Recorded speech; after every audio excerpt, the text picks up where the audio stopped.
ఈరోజు మనం చూస్తున్నాం, ఎక్కడ చూసినా గంజాయికు బానిసైన యువత, గంజాయి మత్తులో పాపను చెరిచిన వ్యక్తి, గంజాయి మత్తులో ఎవరినో చంపిన అనే వార్తలు నిత్యం మనకు పేపర్లలో, న్యూస్లలో కనబడుతున్నాయి. వీటన్నిటికీ మూలం ఏంటంటే మత్తు పదార్థాలకు బానిస కావడం. మనకందరికి తెలుసు, ఏదైతే నార్మల్గా తీసుకునే వైన్స్ కానీ ఇట్లాంటివి కానీ తీసుకున్నప్పుడు మైండ్ అనేది ముద్దుబారిపోతుంది.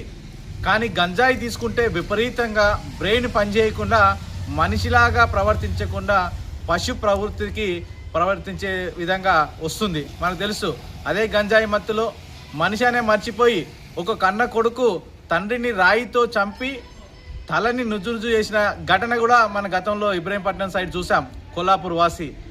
ఈ మధ్య చూస్తుంటే కల్వకుర్తి ప్రాంతంలో చుట్టుపక్కల కొన్ని ఏరియాలను అడ్డాలుగా చేసుకొని 4-5 బ్యాచ్లుగా రోజుకొక దగ్గర కూర్చొని ఈ గంజాయి సేవిస్తూ బైకులను విపరీతంగా సోయి లేకుండా నడిపిస్తూ యాక్సిడెంట్లు కారణమవుతున్నారు. చాలామంది మనకందరికి తెలుసు, గత సంవత్సరం కింద చాలామంది యువత గంజాయి తీసుకొని స్పీడ్గా బైకులు నడిపి చనిపోయిన ఘటనలు కూడా మనం చూస్తాం. కాబట్టి ఇక్కడికి ఖచ్చితంగా ఈ గంజాయి మత్తు నుంచి కల్వకుర్తి ప్రాంతంలో విముక్తి చేయాల్సిన అవసరం ఉన్నది. దీన్ని మొట్టమొదటిగా మన ఇంటి నుండే ప్రతి తల్లిదండ్రి, ప్రతి పిల్లవాడు కానీ వాళ్ళ యొక్క పిల్లలు కానీ బయటికి వెళ్తే ఎలాంటి వ్యక్తులతో సహవాసం చేస్తున్నారు, ఎలాంటి వ్యక్తులతో తిరుగుతున్నారు, ఏం పని మీద బయటికి వెళ్తున్నారు, ఎప్పుడు వెళ్తున్నారు, ఎప్పుడు వస్తున్నారు, వచ్చినప్పుడు పిల్లగాని యొక్క ప్రవర్తన ఎలా ఉంది, ఇంట్లో నుంచి బయటికి వెళ్ళిన ప్రవర్తన ఎట్లుందో బేరీ చేసుకోవాలి. ప్రతి పిల్లవాడిని గమనిస్తూ ఉండాలి. దాంతోపాటు రెండో వ్యక్తులు, పోలీసు వ్యవస్థ ఖచ్చితంగా నిఘా పెట్టాలి. ఎక్కడైతే గంజాయి అనేది తెలిసిందో మీరు చట్టపరంగా శిక్ష విధించాలి. వాళ్ళకి ఎవరైతే గంజాయి బానిసారో వాళ్ళకి రిహాబిలిటేషన్కి పంపించాలి.